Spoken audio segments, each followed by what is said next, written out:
El vampiro, de John William Polidori.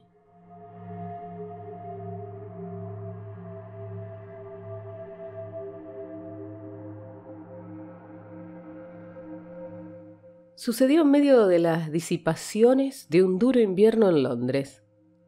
Apareció en diversas fiestas de los personajes más importantes de la vida nocturna y diurna de la capital inglesa.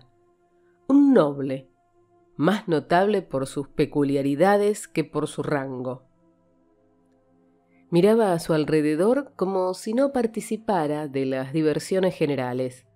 Aparentemente solo atraían su atención las risas de los demás, como si pudiera acallarlas a su voluntad y amedrentar aquellos pechos donde reinaba la alegría y la despreocupación. Los que experimentaban esta sensación de temor no sabían explicar cuál era su causa. Algunos la atribuían a la mirada gris y fija que penetraba hasta lo más hondo de una conciencia, hasta lo más profundo de un corazón. Aunque lo cierto era que la mirada solo recaía sobre una mejilla con un rayo de plomo que pesaba sobre la piel que no lograba atravesar. Sus rarezas provocaban una serie de invitaciones a las principales mansiones de la capital. Todos deseaban verle, y quienes se hallaban acostumbrados a la excitación violenta y experimentaban el peso del ennui, estaban sumamente contentos de tener algo entre ellos capaz de atraer su atención de manera intensa. A pesar del matiz mortal de su semblante, que jamás se coloreaba con un tinte rosado ni por modestia ni por la fuerte emoción de la pasión. Pese a que sus facciones y su perfil fuesen bellos, muchas damas que andaban siempre en busca de notoriedad trataban de conquistar sus atenciones y conseguir al menos algunas señales de afecto. Lady Mercer, que había sido la burla de todos los monstruos arrastrados a sus aposentos particulares después de su casamiento, se interpuso en su paso e hizo cuanto pudo para llamar su atención, pero en vano. Cuando la joven se hallaba ante él, aunque los ojos del misterioso personaje parecían fijos en ella, no parecían darse cuenta de su presencia. Incluso su imprudencia parecía pasar desapercibida a los ojos del caballero, por lo que, cansada de su fracaso, abandonó la lucha. Mas aunque las vulgares adúlteras no lograron influir en la dirección de aquella mirada, el noble no era indiferente al bello sexo. Si bien era tal la cautela con que se dirigía tanto a la esposa virtuosa como a la hija inocente, que muy pocos sabían que hablase también con las mujeres. Sin embargo, pronto se ganó la fama de poseer una lengua meritoria, y bien fuese porque la misma superaba al temor que inspiraba aquel carácter tan singular, o porque las damas se quedaron perturbadas ante su aparente odio del vicio, el caballero no tardó en contar con admiradoras, tanto entre las mujeres que se ufanaban de su sexo junto con sus virtudes domésticas, como entre las que las manchaban con sus vicios. Por la misma época llegó a Londres un joven llamado Aubrey. Era huérfano, con una sola hermana que poseía una fortuna más que respetable, habiendo fallecido sus padres siendo él niño todavía. Abandonado asimismo por sus tutores, que pensaban que su deber solo consistía en cuidar de su fortuna, en tanto descuidaban aspectos más importantes en manos de personas subalternas. Aubrey cultivó más su imaginación que su buen juicio. Por consiguiente, alimentaba los sentimientos románticos del honor y el candor que diariamente arruinan a tantos jóvenes inocentes. Creía en la virtud y pensaba que el vicio lo consentía la providencia solo como un contraste de aquella, tal como se lee en las novelas. Pensaba que la desgracia de una casa consistía tan solo en las vestimentas, que la mantenían cálida, aunque siempre quedaban mejor adaptadas a los ojos de un pintor gracias al desarreglo de sus pliegues y a los diversos manchones de pintura. Pensaba, en suma, que los sueños de los poetas eran las realidades de la existencia. Aubrey era guapo, sincero y rico. Por tales razones, tras su ingreso en los círculos alegres, le rodearon y atosigaron muchas mujeres, con hijastras casaderas, y muchas esposas en busca de pasatiempos extraconyugales. Las hijas y las esposas infieles pronto opinaron que era un joven de gran talento, gracias a sus brillantes ojos y a sus sensuales labios. Adherido al romance de sus solitarias horas, Aubrey se sobresaltó al descubrir que, excepto en las llamas de las velas, que chisporroteaban no por la presencia de un duende, sino por las corrientes de aire, en la vida real no existía la menor base para las necedades románticas de las novelas, de las que había extraído sus pretendidos conocimientos. Hallando, no obstante, cierta compensación a su vanidad satisfecha, estaba a punto de abandonar sus sueños cuando el extraordinario ser antes mencionado y descrito se cruzó en su camino. Le escrutó con atención, y la imposibilidad de formarse una idea del carácter de un hombre tan completamente absorto en sí mismo, de un hombre que presentaba tan pocos signos de la observación de los objetos externos a él, aparte del tácito reconocimiento de su existencia, implicado por la evitación de su contacto, dejando que su imaginación ideara todo aquello que halagaba su propensión a las ideas extravagantes.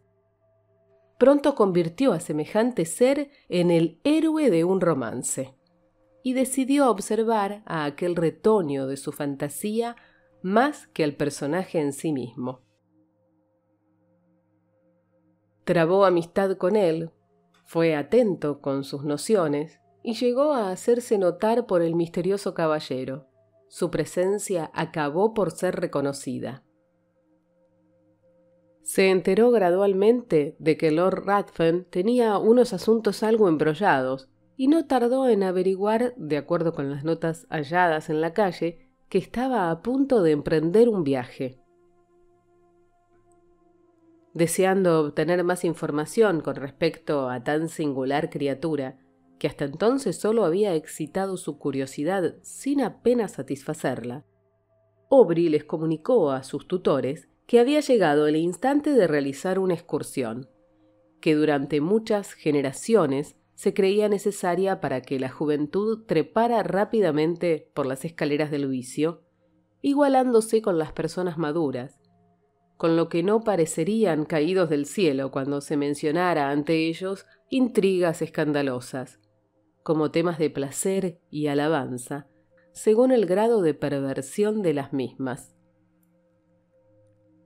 Los tutores accedieron a su petición, e inmediatamente Aubrey le contó sus intenciones a Lord Ruthven, sorprendiéndose agradablemente cuando éste le invitó a viajar en su compañía. Muy ufano de esta prueba de afecto por parte de una persona que aparentemente no tenía nada en común con los demás mortales, aceptó encantado.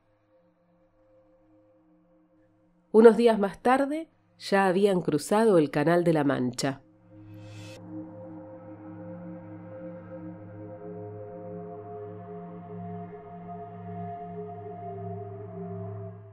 Hasta entonces, Aubrey no había tenido oportunidad de estudiar a fondo el carácter de su compañero de viaje y de pronto descubrió que, aunque gran parte de sus acciones eran plenamente visibles, los resultados ofrecían conclusiones muy diferentes de acuerdo con los motivos de su comportamiento.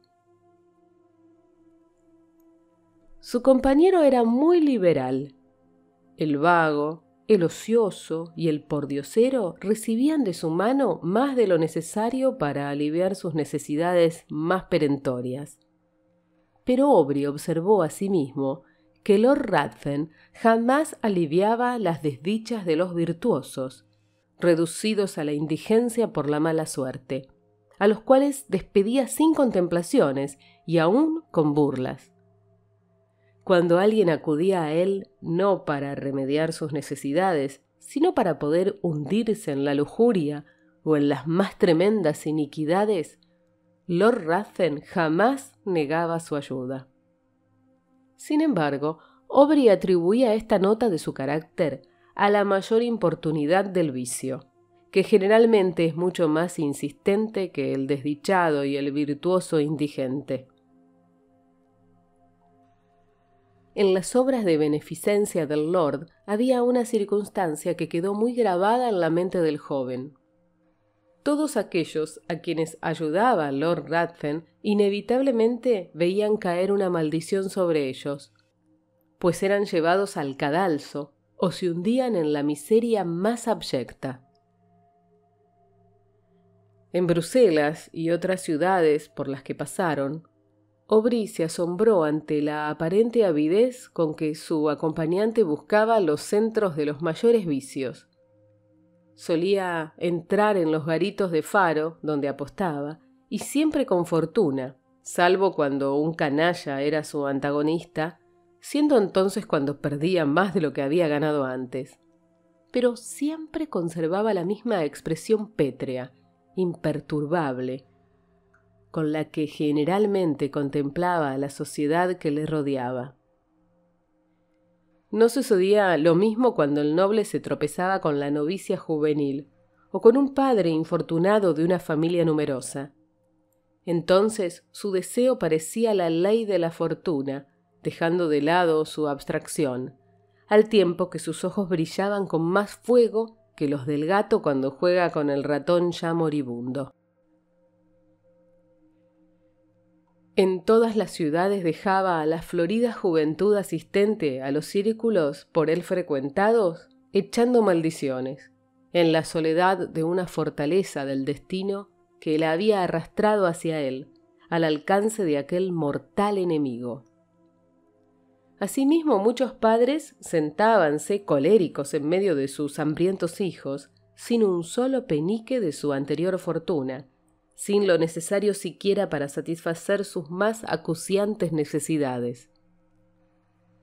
Sin embargo, cuando ganaba en las mesas de juego, lo perdía inmediatamente, tras haber esquilmado algunas grandes fortunas de personas inocentes. Este podría ser el resultado de cierto grado de conocimiento capaz de combatir la destreza de los más experimentados. Aubrey deseaba a menudo decirle todo esto a su amigo, suplicarle que abandonase esta caridad y estos placeres que causaban la ruina de todo el mundo, sin producirle a él beneficio alguno. Pero demoraba esta súplica porque un día y otro esperaba que su amigo le diera una oportunidad de poder hablarle con franqueza y sinceridad, cosa que nunca ocurrió. Lord Ruthven, en su carruaje y en medio de la naturaleza más lujuriosa y salvaje, siempre era el mismo. Sus ojos hablaban menos que sus labios. Y aunque Aubrey se hallaba tan cerca del objeto de su curiosidad, no obtenía mayor satisfacción de este hecho que la de la constante exaltación del vano deseo de desentrañar aquel misterio que a su excitada imaginación empezaba a asumir las proporciones de algo sobrenatural. No tardaron en llegar a Roma, y Aubrey perdió de vista a su compañero por algún tiempo, dejándole en la cotidiana compañía del círculo de amistades de una condesa italiana. En tanto él visitaba los monumentos de la ciudad casi desierta. Estando así ocupado, llegaron varias cartas de Inglaterra que abría con impaciencia. La primera era de su hermana, dándole las mayores seguridades de su cariño. Las otras eran de sus tutores. Y la última lo dejó asombrado. Si antes había pasado por su imaginación que su compañero de viaje poseía algún malvado poder, aquella carta parecía reforzar tal creencia. Sus tutores insistían en que abandonase inmediatamente a su amigo, urgiéndole a ello en vista de la maldad de tal personaje, a causa de sus casi irresistibles poderes de seducción que tornaban sumamente peligrosos sus hábitos para con la sociedad en general. Habían descubierto que su desdén hacia las adúlteras no tenía su origen en el odio a ellas, sino que había requerido, para aumentar su satisfacción personal, que las víctimas, los compañeros de la culpa, fuesen arrojadas desde el pináculo de la virtud inmaculada a los más hondos abismos de la infamia y la degradación. En resumen, que todas aquellas damas a las que había buscado, aparentemente por sus virtudes, habíanse quitado la máscara desde la partida de Lord Ruthven y no sentían ya el menor escrúpulo en exponer toda la deformidad de sus vicios a la contemplación pública. Aubrey decidió al punto separarse de un personaje que todavía no le había mostrado ni un solo punto brillante en donde posar la mirada. Resolvió inventar un pretexto plausible para abandonarle, proponiéndose, mientras tanto, continuar vigilándole estrechamente y no dejar pasar la menor circunstancia acusatoria. De este modo penetró en el mismo círculo de amistades que Lord Ruthven, y no tardó en darse cuenta de que su amigo estaba dedicado a ocuparse de la inexperiencia de la hija de la dama cuya mansión frecuentaba más a menudo. En Italia es muy raro que una mujer soltera frecuente los círculos sociales, por lo que Lord Ruthven se veía obligado a llevar adelante sus planes en secreto. Pero la mirada de Aubrey le siguió en todas sus tortuosidades, y pronto averiguó que la pareja había concertado una cita que sin duda iba a causar la ruina de una chica inocente, poco reflexiva. Sin pérdida de tiempo se presentó en el apartamento de su amigo, y bruscamente le preguntó cuáles eran sus intenciones con respecto a la joven, manifestándole al propio tiempo que estaba enterado de su cita para aquella misma noche. Lord Ruthven contestó que sus intenciones eran las que podían suponerse en semejante menester, y al ser interrogado respecto a si pensaba casarse con la muchacha, se echó a reír. Aubrey se marchó e inmediatamente redactó una nota alegando que desde aquel momento renunciaba a acompañar a Lord Ruthven durante el resto del viaje. Luego le pidió a su sirviente que buscase otro apartamento, y fue a visitar a la madre de la joven, a la que informó de cuanto sabía, no solo respecto a su hija, sino también al carácter de Lord Ruthven. La cita quedó cancelada. Al día siguiente, Lord Ruthven se limitó a enviar a su criado con una comunicación en la que se avenía a una completa separación, mas sin insinuar que sus planes hubieran quedado arruinados por la intromisión de Aubrey.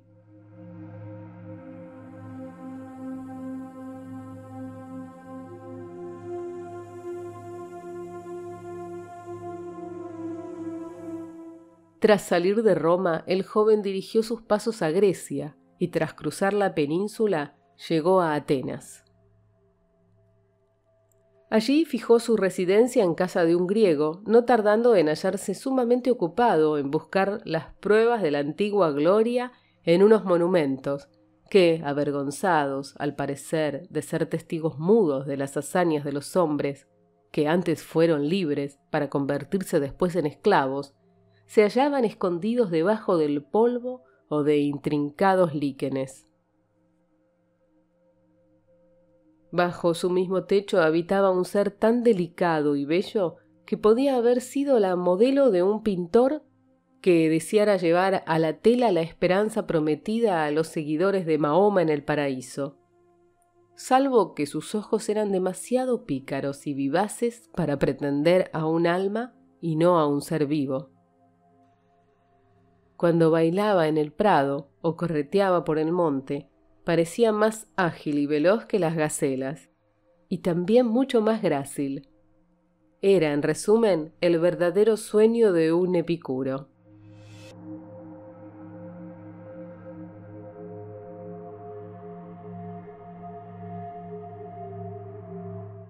El leve paso de Yante acompañaba a menudo a Aubrey en su búsqueda de antigüedad. Y a veces la inconsciente joven se empeñaba en la persecución de una mariposa de cachemira, mostrando la hermosura de sus formas al dejar flotar su túnica al viento. Bajo la ávida mirada de Aubrey, que así olvidaba las letras que acababa de descifrar en una tablilla medio borrada. A veces sus trenzas relucían a los rayos del sol con un brillo sumamente delicado, cambiando rápidamente de matices, pudiendo ello haber sido la excusa del olvido del joven anticuario, que dejaba huir de su mente el objeto que antes había creído de capital importancia para la debida interpretación de un pasaje de Pausanias. Pero, ¿por qué intentar describir unos encantos que todo el mundo veía, mas nadie podía apreciar? Era la inocencia, la juventud, la belleza, sin estar aún contaminadas por los atestados salones, por las salas de baile. Mientras el joven anotaba los recuerdos que deseaba conservar en su memoria para el futuro, la muchacha estaba a su alrededor contemplando los mágicos efectos del lápiz que trazaba los paisajes de su solar patrio. Entonces ella le describía las danzas en la pradera, pintándoselas con todos los colores de su juvenil paleta, las pompas matrimoniales entrevistas en su niñez, y refiriéndose a los temas que evidentemente más la habían impresionado, hablaba de los cuentos sobrenaturales de su nodriza. Su afán y la creencia en lo que narraba excitaron el interés de Aubrey. A menudo, cuando ella contaba el cuento del vampiro vivo que había pasado muchos años entre amigos y sus más queridos parientes alimentándose con la sangre de las doncellas más hermosas para prolongar su existencia unos meses más, la suya se le helaba a Aubrey en las venas, mientras intentaba reírse de aquellas horribles fantasías. Sin embargo, Yante le citaba nombres de ancianos que, por lo menos, habían contado entre sus contemporáneos con un vampiro vivo, habiendo hallado a parientes cercanos y algunos niños marcados con la señal del apetito del monstruo.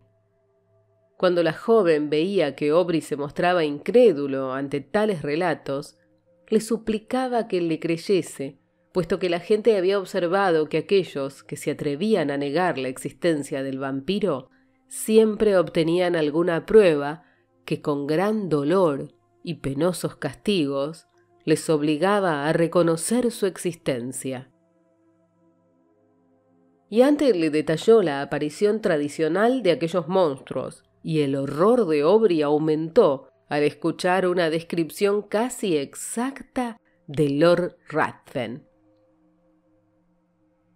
Pese a ello, el joven persistió en querer convencer a la joven griega de que sus temores no podían ser debidos a una cosa cierta, si bien al mismo tiempo repasaba en su memoria todas las coincidencias que le habían incitado a creer en los poderes sobrenaturales de Lord Ruthven.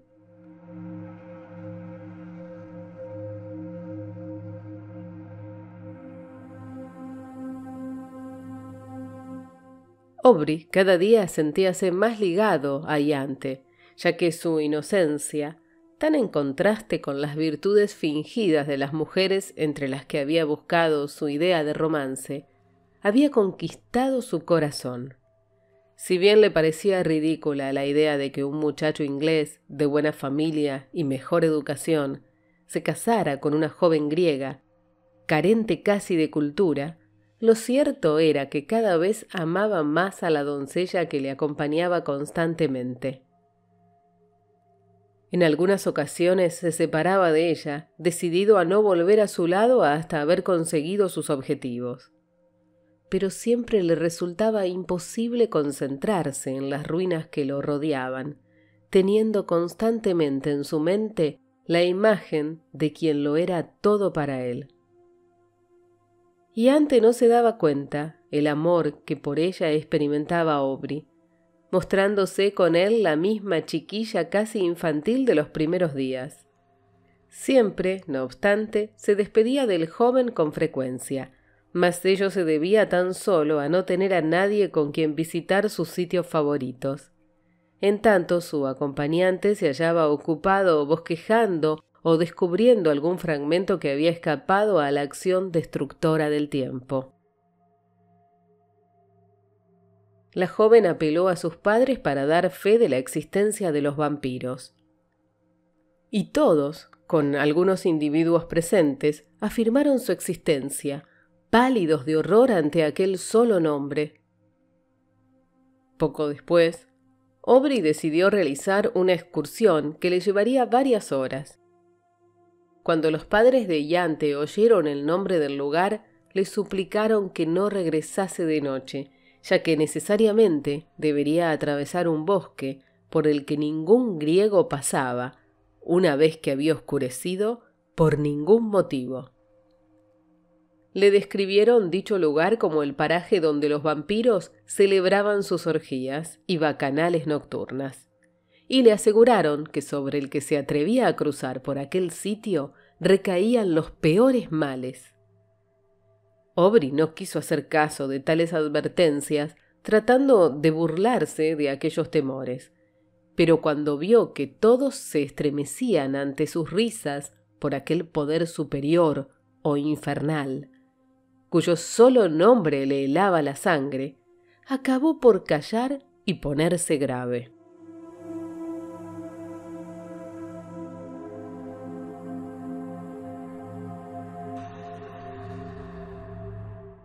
A la mañana siguiente, Aubrey salió de excursión, según había proyectado. Le sorprendió observar la melancólica cara de su huésped, preocupado asimismo al comprender que sus burlas de aquellos poderes hubiesen inspirado tal terror. Cuando se hallaba a punto de partir, Yante se acercó al caballo que el joven montaba y le suplicó que regresase pronto, pues era por la noche cuando aquellos seres malvados entraban en acción. Aubrey se lo prometió. Sin embargo, estuvo tan ocupado en sus investigaciones que no se dio cuenta de que el día iba dando fin a su reinado y que en el horizonte aparecía una de aquellas manchas que en los países cálidos se convierten muy pronto en una masa de nubes tempestuosas, vertiendo todo su furor sobre el desdichado país. Finalmente montó a caballo, decidido a recuperar su retraso. Pero ya era tarde. En los países del sur apenas existe el crepúsculo. El sol se pone inmediatamente y sobreviene la noche. Aubrey se había demorado con exceso. Tenía la tormenta encima. Los truenos apenas se concedían un respiro entre sí, y el fuerte aguacero se abría paso por entre el espeso follaje. En tanto, el relámpago azul parecía caer a sus pies. El caballo se asustó de repente y emprendió un galope alocado por entre el espeso bosque. Por fin, agotado de cansancio, el animal se paró, y Aubrey descubrió a la luz de los relámpagos que estaba en la vecindad de una choza que apenas se destacaba por entre la hojarasca y la maleza que lo rodeaba. Desmontó y se aproximó, cojeando, con el fin de encontrar a alguien que pudiera llevarle a la ciudad, o al menos obtener asilo contra la furiosa tormenta. Cuando se acercaba a la cabaña, los truenos, que habían callado un instante, le permitieron oír unos gritos femeninos, gritos mezclados con risotadas de burla, todo como en un solo sonido. Aubrey quedó turbado, mas, soliviantado por el trueno que retumbó en aquel momento, con un súbito esfuerzo empujó la puerta de la choza. No vio más que densas tinieblas, pero el sonido lo guió. Aparentemente nadie se había dado cuenta de su presencia, pues aunque llamó, Los mismos sonidos continuaron, sin que nadie reparase, al parecer, en él. No tardó en tropezar con alguien, a quien apresó inmediatamente. De pronto una voz volvió a gritar de manera ahogada, y al grito sucedió una carcajada. Aubrey hallóse al momento asido por una fuerza sobrehumana. Decidido a vender cara su vida, luchó, mas en vano. Fue levantado del suelo y arrojado de nuevo al mismo con una potencia enorme. Luego, su enemigo se le echó encima y, arrodillado sobre su pecho, le rodeó la garganta con las manos. De repente, el resplandor de varias antorchas entrevistas por el agujero que hacía las veces de ventana vino en su ayuda. Al momento, su rival se puso de pie y, separándose del joven, corrió hacia la puerta. Muy poco después, el crujido de las ramas caídas al ser pisoteadas por el fugitivo también dejó de oírse. La tormenta había cesado y Aubrey, incapaz de moverse, gritó, siendo oído poco después por los portadores de antorchas. Entraron a la cabaña y el resplandor de la resina quemada cayó sobre los muros de barro y el techo de bálago, totalmente lleno de mugre. A instancias del joven, los recién llegados buscaron a la mujer que le había atraído con sus chillidos. Volvió, por tanto, a quedarse en tinieblas. ¿Cuál fue su horror cuando de nuevo quedó iluminado por la luz de las antorchas, pudiendo percibir la forma etérea de su amada convertida en un cadáver? Cerró los ojos, esperando que solo se tratase de un producto espantoso de su imaginación. Pero volvió a ver la misma forma al abrirlos, tendida a su lado. No había el menor color en sus mejillas, ni siquiera en sus labios, y en su semblante se veía una inmovilidad que resultaba casi tan atrayente como la vida que antes lo animara. En el cuello y en el pecho había sangre. En la garganta, las señales de los colmillos que se habían hincado en las venas. ¡Un vampiro! ¡Un vampiro!, gritaron los componentes de la partida ante aquel espectáculo. Rápidamente construyeron unas parihuelas, y Aubrey echó a andar al lado de la que había sido el objeto de tan brillantes visiones, ahora muerta en la flor de su vida.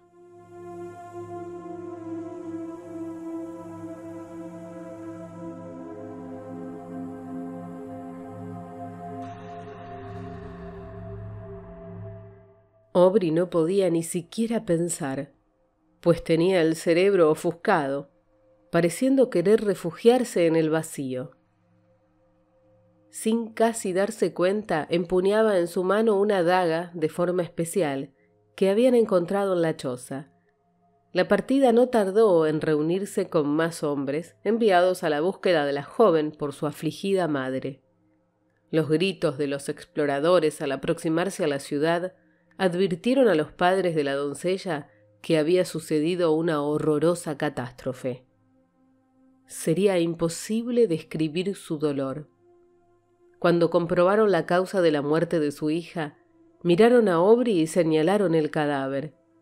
Estaban inconsolables y ambos murieron de pesar. Aubrey, ya en la cama, padeció una violentísima fiebre, con mezcolanza de delirios. En estos intervalos llamaba a Lord Ruthven y a Iante, mediante cierta combinación que le parecía una súplica a su antiguo compañero de viaje para que perdonase la vida de la doncella. Otras veces lanzaba imprecaciones contra Lord Ruthven, maldiciéndole como asesino de la joven griega. Por casualidad, Lord Ruthven llegó por aquel entonces a Atenas.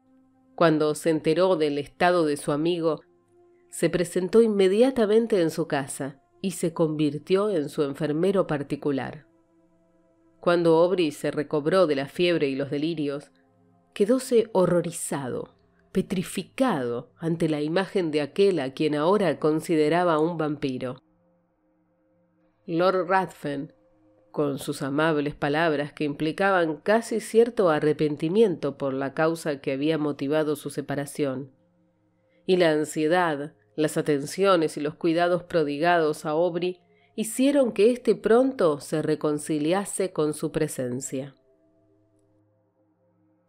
Lord Ruthven parecía cambiado, no siendo ya el ser apático de antes que tanto había asombrado a Aubrey, pero tan pronto terminó la convalecencia del joven, su compañero volvió a ofrecer la misma condición de antes, y Aubrey ya no distinguió la menor diferencia, salvo que a veces veía la mirada de Lord Ruthven fija en él, al tiempo que una sonrisa maliciosa flotaba en sus labios. Sin saber por qué, aquella sonrisa le molestaba.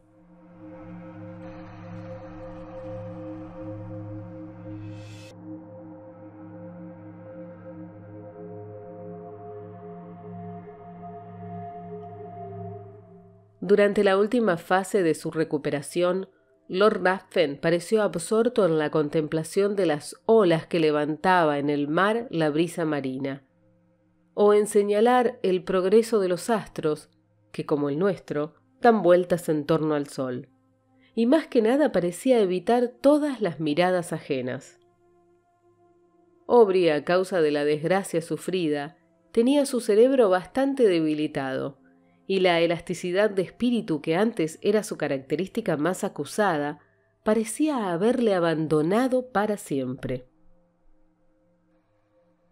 No era tan amante del silencio y la soledad como Lord Ruthven, pero deseaba estar solo, cosa que no podía conseguir en Atenas.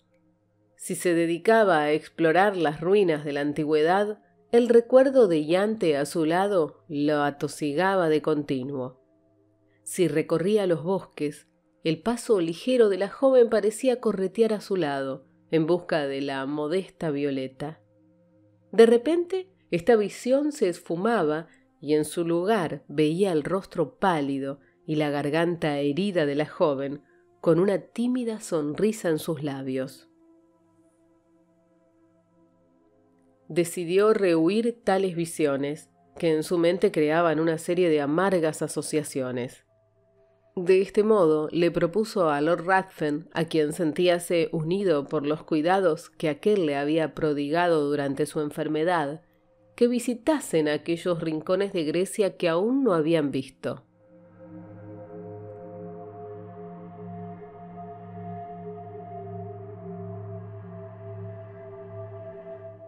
Los dos recorrieron la península en todas las direcciones, buscando cada rincón que pudiera estar unido a un recuerdo.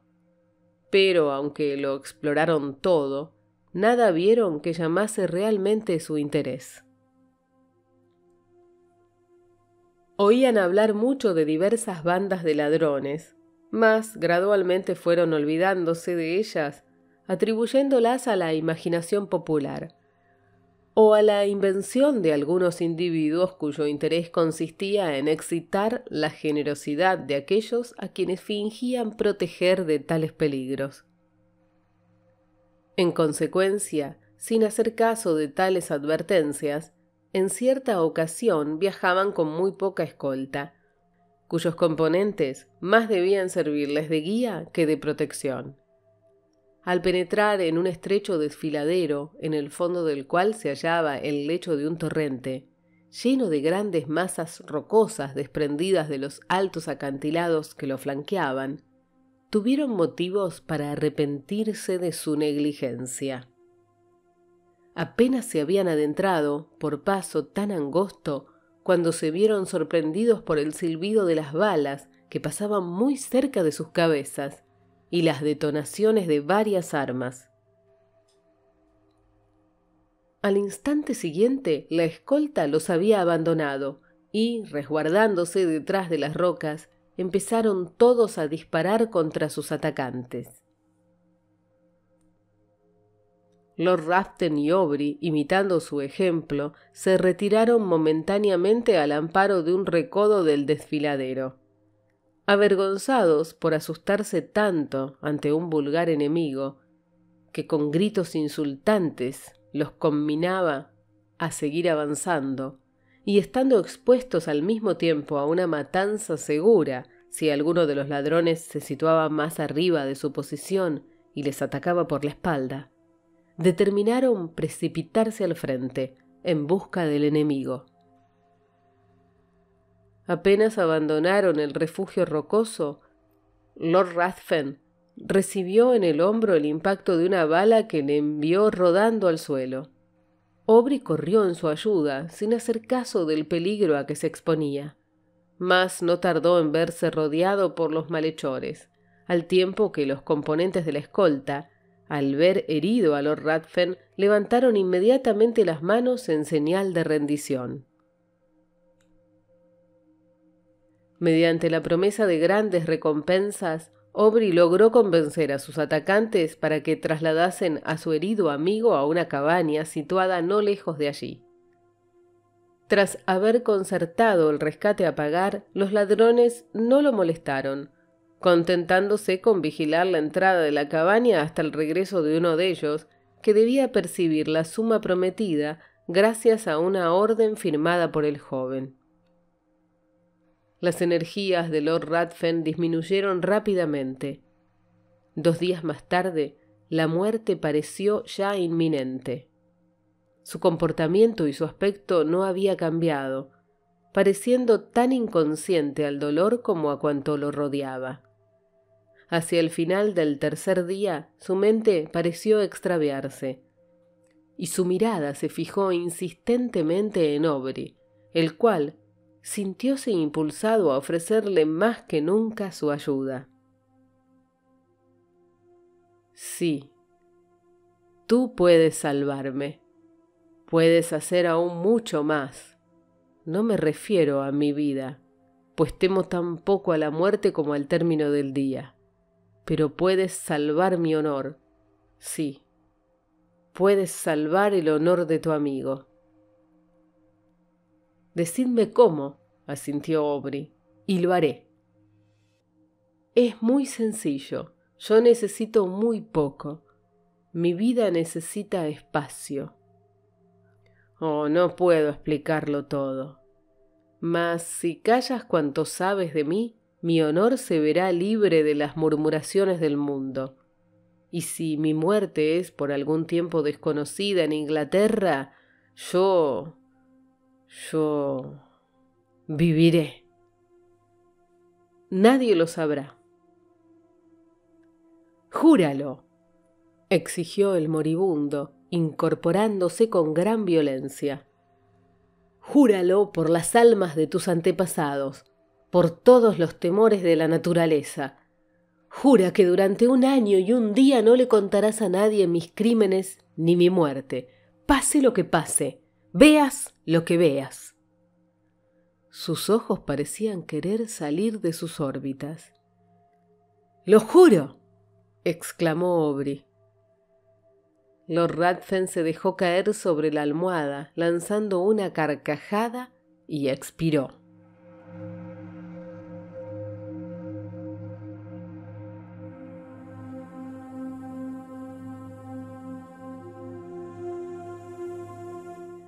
Aubrey retiróse a descansar, mas no durmió, pues su cerebro daba vueltas y más vueltas sobre los detalles de su amistad con tan extraño ser.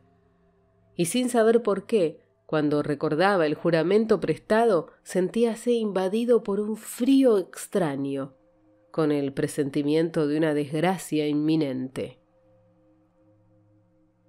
Levantóse muy temprano al día siguiente, e iba ya a entrar en la cabaña donde había dejado el cadáver, cuando uno de los ladrones le comunicó que ya no estaba allí, puesto que él y sus camaradas lo habían transportado a la cima de la montaña, según la promesa hecha al difunto de que lo dejarían expuesto al primer rayo de luna después de su muerte. Aubrey quedóse atónito ante aquella noticia. junto con varios individuos, decidió ir a donde habían dejado a Lord Ruthven para enterrarlo debidamente. Pero una vez en la cumbre de la montaña, no halló ni rastro del cadáver, ni de sus ropas, aunque los ladrones juraron que era aquel el lugar en que dejaron al muerto. Durante algún tiempo su mente perdióse en conjeturas, hasta que decidió descender de nuevo, convencido de que los ladrones habían enterrado el cadáver tras despojarlo de sus vestiduras. Harto de un país en el que solo había padecido tremendos horrores y en el que todo conspiraba para fortalecer aquella superstición melancólica que se había adueñado de su mente, resolvió abandonarlo, no tardando en llegar a Esmirna.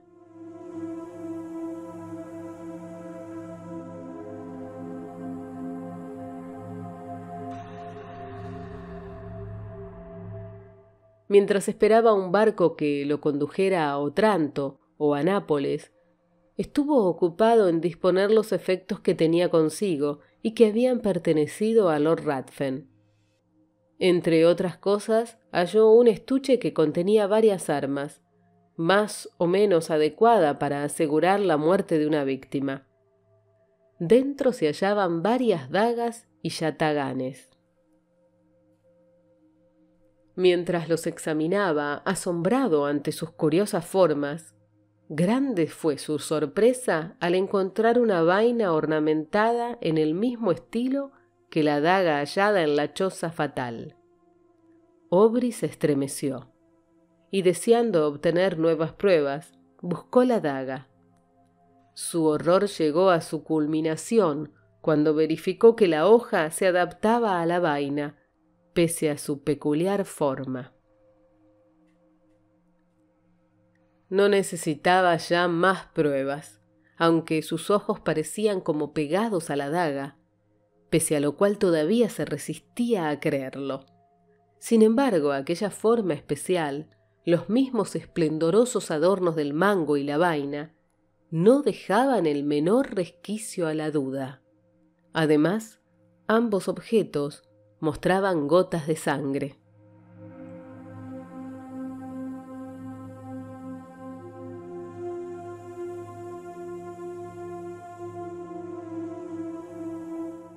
Partió de Esmirna y, ya en Roma, sus primeras investigaciones se refirieron a la joven que él había intentado arrancar a las artes seductoras de Lord Ruthven. Sus padres se hallaban desconsolados, totalmente arruinados, y a la joven no se la había vuelto a ver desde la salida de la capital de Lord Ruthven. El cerebro de Aubrey estuvo a punto de desquiciarse ante tal cúmulo de horrores, temiendo que la joven también hubiese sido víctima del mismo asesino de Yante. Aubrey tornóse más callado y retraído, y su sola ocupación consistió ya en apresurar a sus postillones, como si tuviese necesidad de salvar a un ser muy querido.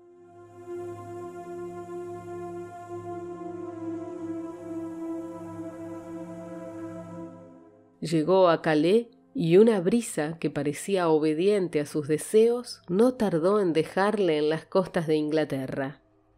Corrió a la mansión de sus padres y allí, por un momento, pareció perder, gracias a los besos y abrazos de su hermana, todo recuerdo del pasado. Si antes, con sus infantiles caricias, ya había conquistado el afecto de su hermano, ahora que empezaba a ser mujer, todavía la quería más. La señorita Aubrey no poseía la alada gracia que atrae las miradas y el aplauso de las reuniones y fiestas. No había en ella el ingenio ligero que solo existe en los salones. Sus ojos azules jamás se iluminaban con ironías o sarcasmos. En toda su persona había como un halo de encanto melancólico que no se debía a ninguna desdicha, sino a un sentimiento interior que parecía indicar un alma consciente de un reino más brillante. No tenía el paso leve que atrae como el vuelo grácil de la mariposa, como un color grato a la vista, Su paso era sosegado y pensativo. Cuando estaba sola, su semblante jamás se alegraba con una sonrisa de júbilo. Pero al sentir el afecto de su hermano y olvidar en su presencia los pesares que le impedían el descanso, ¿quién no habría cambiado una sonrisa por tanta dicha? Era como si los ojos de la joven, su rostro entero, jugasen a la luz de su esfera propia.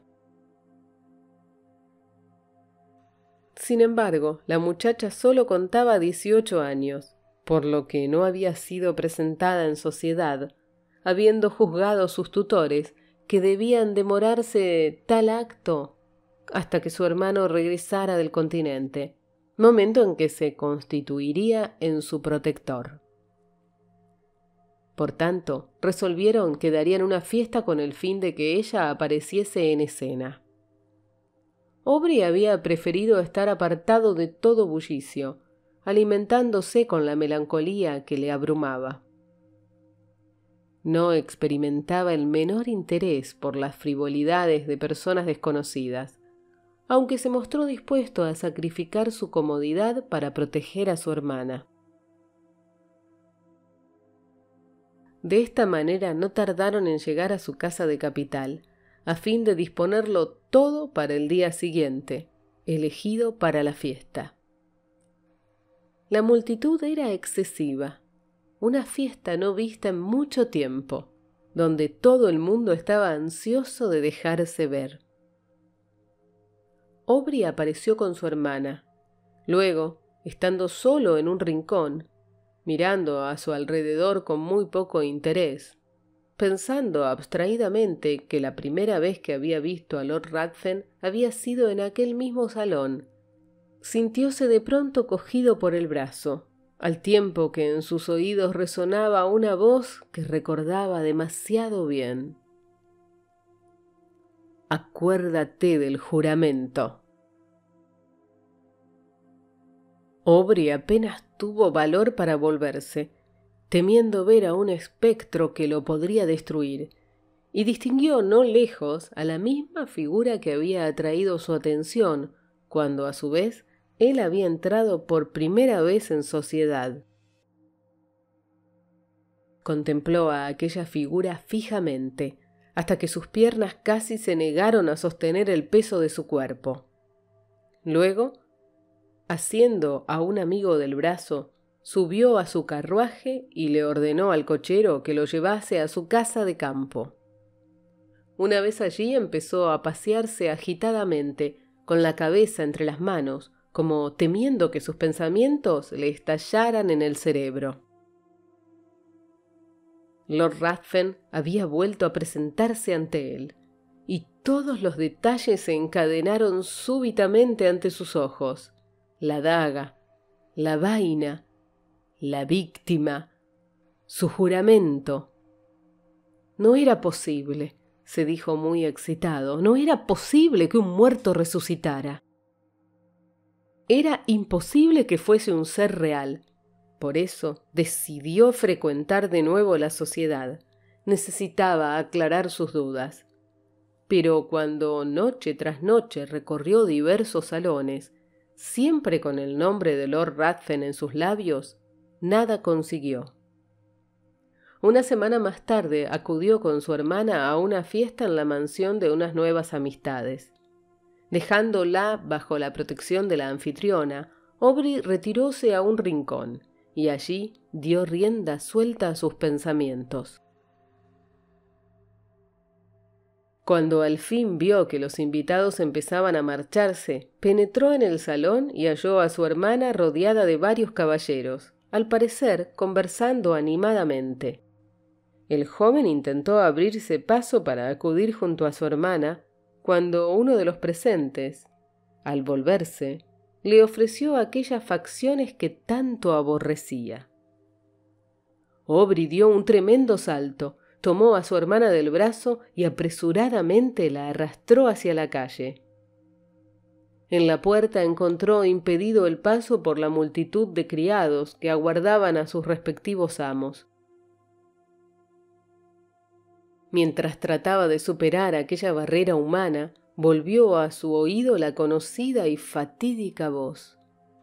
«Acuérdate del juramento». No se atrevió a gritar, y siempre arrastrando a su hermana no tardó en llegar a casa.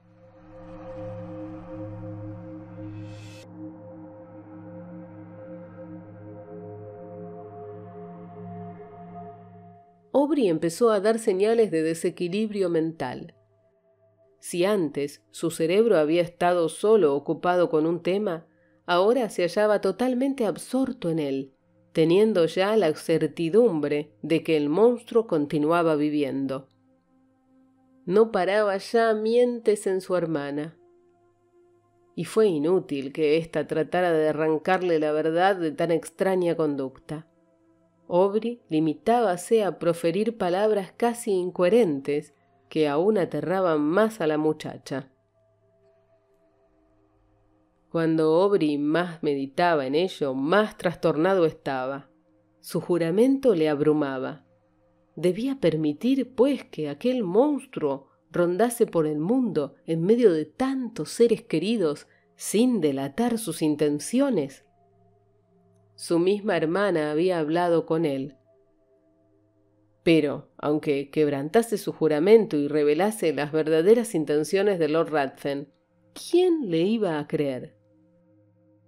Pensó en servirse de su propia mano para desembarazar al mundo de tan cruel enemigo. Recordó, sin embargo, que la muerte no afectaba al monstruo. Durante días permaneció en tal estado, encerrado en su habitación, sin ver a nadie, comiendo solo cuando su hermana le apremiaba a ello, con lágrimas en los ojos. Al fin, no pudiendo soportar por más tiempo el silencio y la soledad, salió de la casa para rondar de calle en calle, ansioso de descubrir la imagen de quien tanto lo acosaba. Su aspecto distaba mucho de ser atildado, exponiendo sus ropas tanto al feroz sol del mediodía como a la humedad de la noche.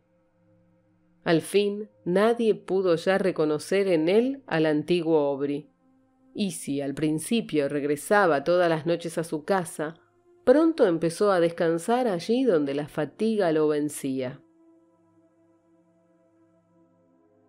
Su hermana, angustiada por su salud, empleó a algunas personas para que lo siguiesen, pero el joven supo distanciarlas, puesto que huía de un perseguidor más veloz que aquellas, su propio pensamiento.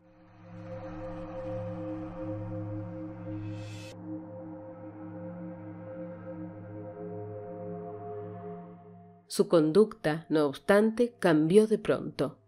Sobresaltado ante la idea de que estaba abandonando a sus amigos, con un feroz enemigo entre ellos de cuya presencia no tenían el menor conocimiento, decidió entrar de nuevo en sociedad y vigilarlo estrechamente, ansiando advertir, a pesar de su juramento, a todos aquellos a quienes Lord Ruthven demostrase cierta amistad.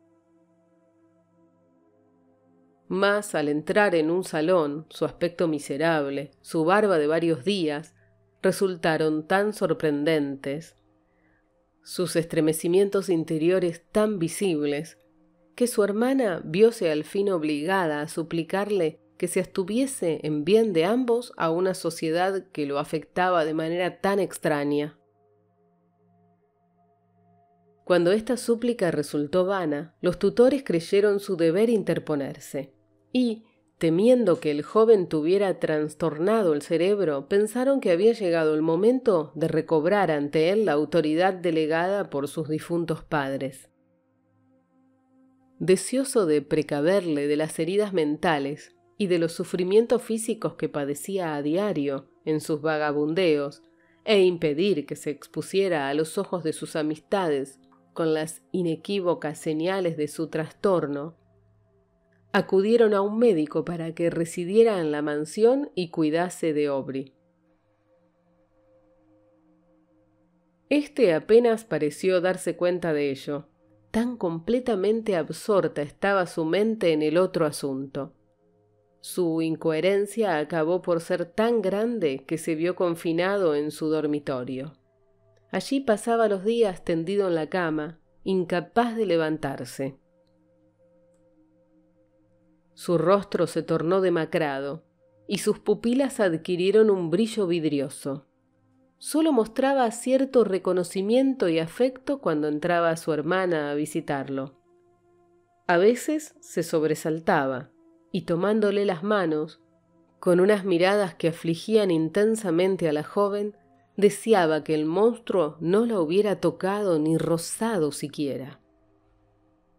«Oh, hermana querida, no lo toques. Si de veras me quieres, no te acerques a él». Sin embargo, cuando ella le preguntaba a quién se refería, Aubrey se limitaba a murmurar: «Es verdad, es verdad». Y de nuevo se hundía en su abatimiento anterior, del que su hermana no lograba ya arrancarle.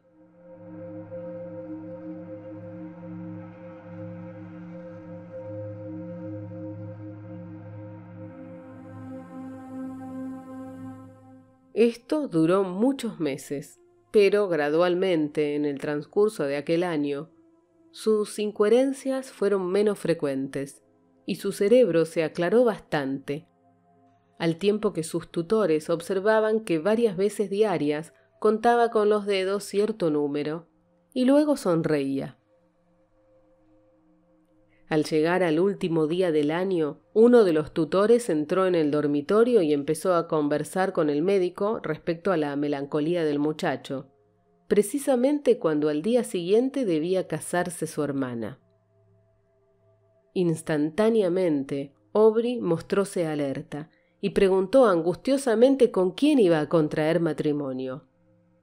Encantados de aquella demostración de cordura, de la que le creían privado, mencionaron el nombre del conde de Marsden. Creyendo que se trataba del joven conde al que él había conocido en sociedad, Aubrey pareció complacido, y aún asombró más a sus oyentes al expresar su intención de asistir a la boda y su deseo de ver cuanto antes a su hermana. Aunque ellos se negaron a este anhelo, su hermana no tardó en hallarse a su lado. Aubrey, al parecer, no fue capaz de verse afectado por el influjo de la encantadora sonrisa de la muchacha, puesto que la abrazó, la besó en las mejillas, bañadas en lágrimas por la propia joven, al pensar que su hermano volvía a estar en el mundo de los cuerdos. Aubrey empezó a expresar su cálido afecto y a felicitarla por casarse con una persona tan distinguida, cuando de repente se fijó en un medallón que ella lucía sobre el pecho. Al abrirlo, ¿cuál no sería su inmenso estupor al descubrir las facciones del monstruo que tanto y tan funestamente había influido en su existencia? En un paroxismo de furor, tomó el medallón y arrojándolo al suelo lo pisoteó. Cuando ella le preguntó por qué había destruido el retrato de su futuro esposo, Aubrey la miró como sin comprender.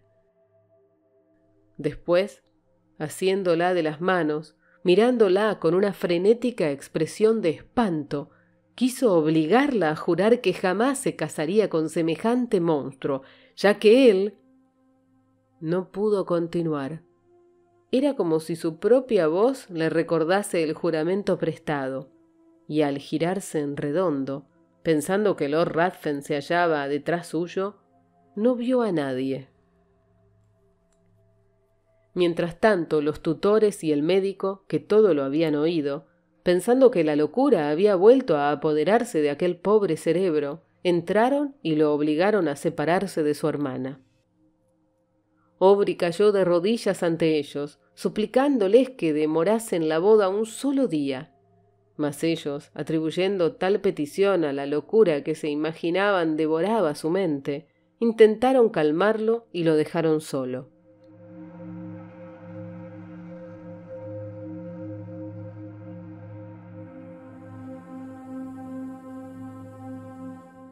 Lord Ruthven visitó la mansión a la mañana siguiente de la fiesta. y le fue negada la entrada, como a todo el mundo. Cuando se enteró de la enfermedad de Aubrey, comprendió que era él la causa inmediata de la misma. Cuando se enteró de que el joven estaba loco, apenas si consiguió ocultar su júbilo ante aquellos que le ofrecieron esta información. Corrió a casa de su antiguo compañero de viaje y con sus constantes cuidados y fingimiento del gran interés que sentía por su hermano y por su triste destino, gradualmente fue conquistando el corazón de la señorita Aubrey.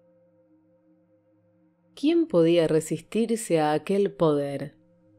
Lord Ruthven hablaba de los peligros que le habían rodeado siempre, del escaso cariño que había hallado en el mundo, excepto por parte de la joven con la que conversaba.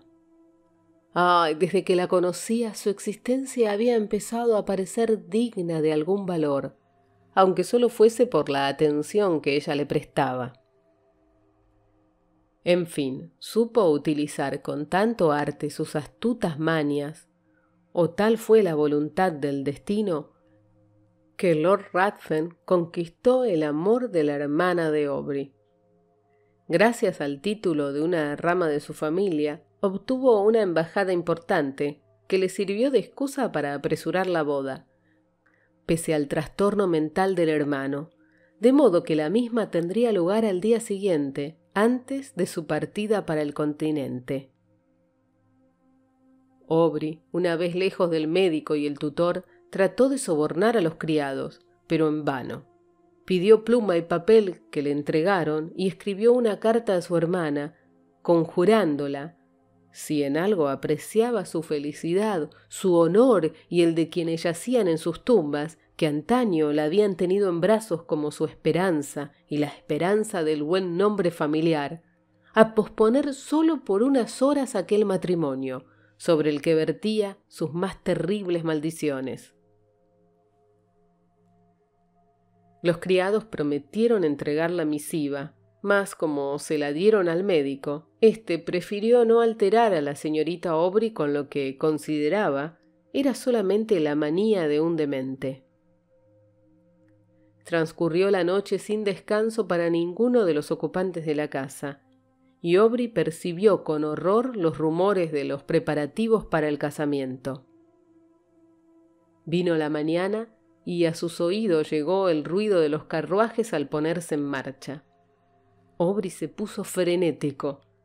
La curiosidad de los sirvientes superó, al fin, a su vigilancia, y gradualmente se alejaron para ver partir a la novia, dejando a Aubrey al cuidado de una indefensa anciana. Aubrey se aprovechó de aquella oportunidad, saltó fuera de la habitación y no tardó en presentarse en el salón donde todo el mundo se hallaba reunido, dispuesto para la marcha. Lord Ruthven fue el primero en divisarlo, e inmediatamente se le acercó, haciéndolo del brazo con inusitada fuerza para sacarlo de la estancia, trémulo de rabia.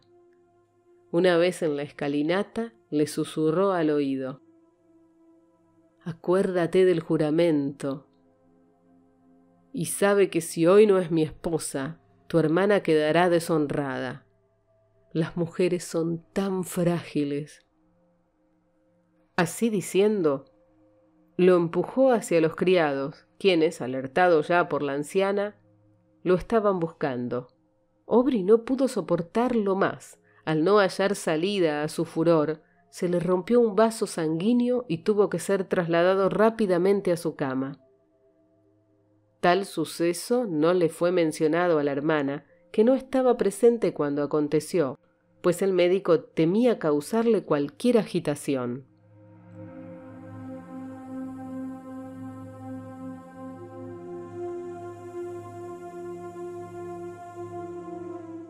La boda se celebró con toda solemnidad y el novio y la novia abandonaron Londres.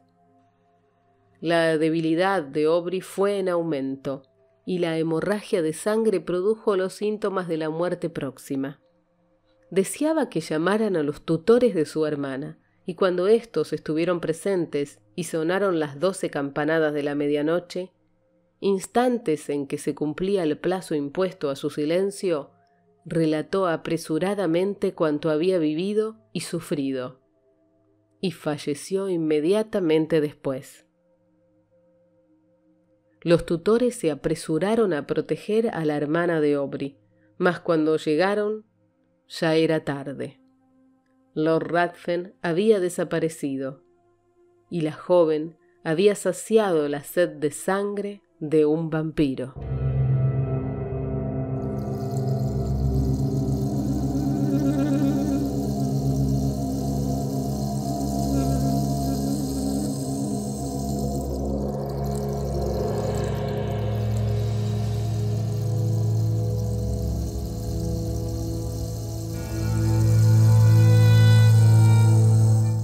Si te gustó este audio, suscríbete, es fácil y rápido. Toca el botón rojo que aparece acá abajo. También podés compartirlo, así nos ayudás a llegar a más personas.